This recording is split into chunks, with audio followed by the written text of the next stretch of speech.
Welcome to Sapa. We've just finished day one of our little adventure through the far north of Vietnam, and here I am looking over the Cat Cat Valley from my hotel room. It's been a great day. It started very early though. It started at about 5:30 this morning when I got off the train at Lao Cai. You might say it started the night before because I've spent the night in the train with a quite sick infant, her mother and her grandmother from Hanoi all the way to Lao Cai. So it was a fairly long night as well, and it's been a big long day, but it's been a beautiful day, lots of wonderful stuff to show you. So I hope you'll enjoy this little snapshot look at Sapa in the far north of Vietnam. The journey starts here at Hanoi's railway station. It's not especially busy as big city rail stations in Asia go, but there's enough confusion amongst both locals and foreigners to make up for the small crowd. Well, we got here really early thinking that we would get on the train and relax and finally have air conditioning because we didn't have air conditioning in our hotel. And so far all we've gotten is the runaround. I've been to like 3 different counters and they keep telling me to go to a different one. And so I guess we had the wrong kind of ticket, but we don't know what kind of ticket to get. So we're basically just walking around looking lost, and hopefully we'll get on and leave. In the end they did get on, and once we were on the platform, things improved a lot. While weird train names like Ratrico and Livertrans might create expectations of railway horror, the train is clean and comfortable, and good value for money.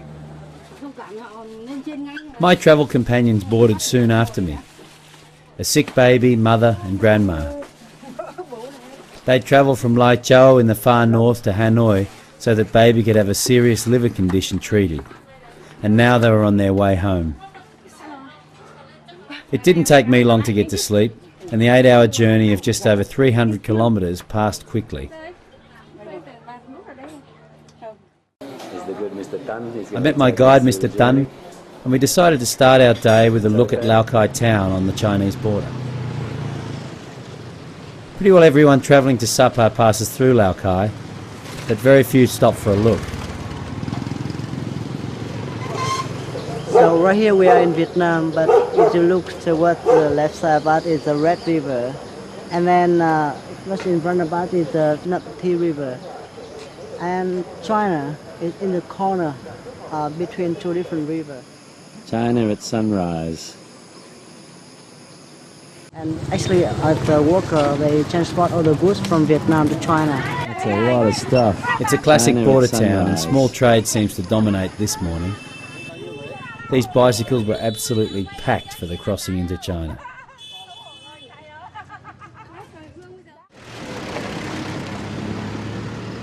"10 minutes out of Lao Cai and we hit beautiful rice fields. And there's plenty of activity in them today too. Planting and harvesting, and it's still very, very labour intensive. It's a beautiful scene for a visitor, but this is back-breaking work. Yet everywhere we stop, the people are incredibly friendly.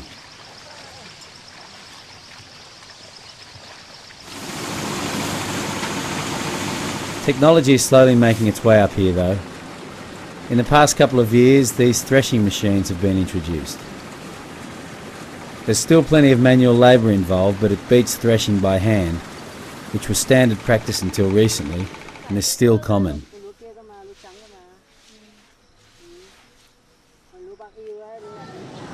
This is Mung Hung, and this market, quiet today, buzzes with hill tribe men and women from villages all through the valley on Sundays.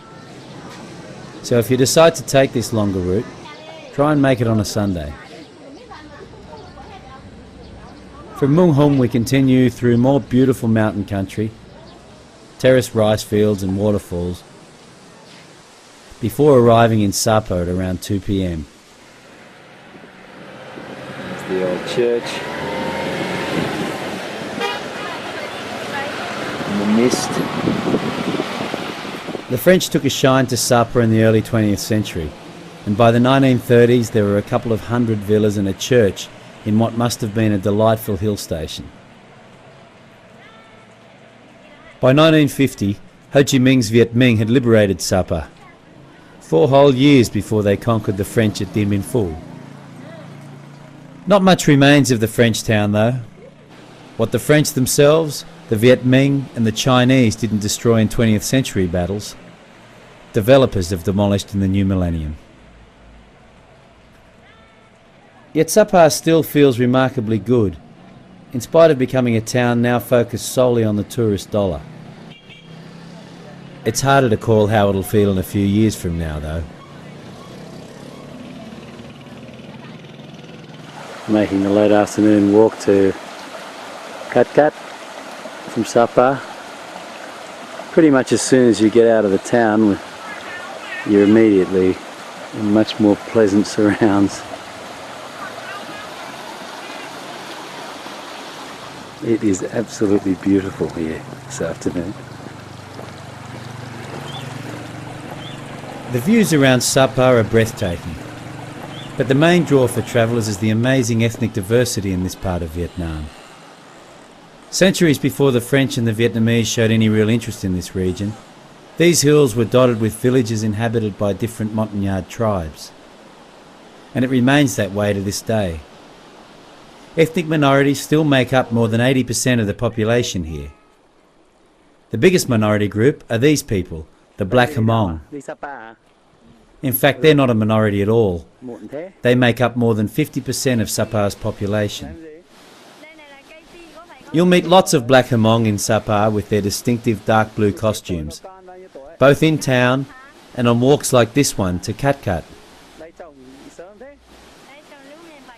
This young mother, Sa, was married when she was 17 and now has a 6-month-old child.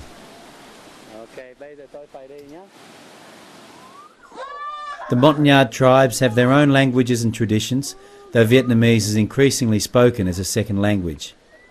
Many of the kids also speak very good English. The Cat Cat walk remains very popular with travellers for good reason.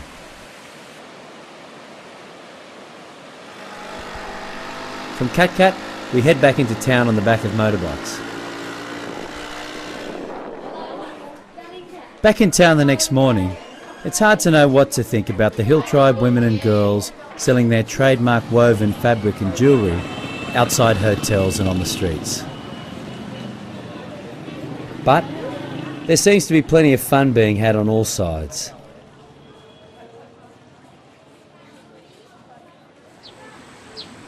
These beautiful lush rice terraces convey a false impression. Poverty in these villages remains entrenched.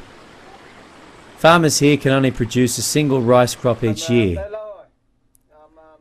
This Hmong man invited us into his house outside of Sapa and explained that the especially cold and wet conditions in 2008 left many villages short of food supplies this year.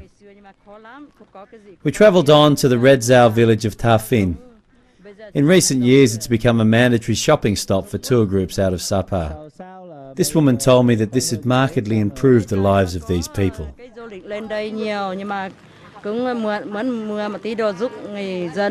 Even as a superficial observer, I could see that. On my first visit more than a decade ago, the children here were visibly undernourished and conditions were dire. This time round things were far better. This woman told me that her children were learning to read and that was helping her and her family.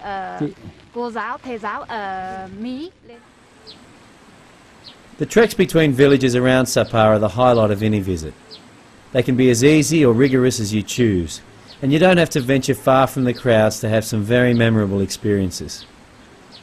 On the next part of our journey through Vietnam's northwest, we'll travel from Sapa to the small town of Pa Sa, en route to Dien Bien Phu. For more information on travel to Sapa and Vietnam's far northwest, check out rustycompass.com.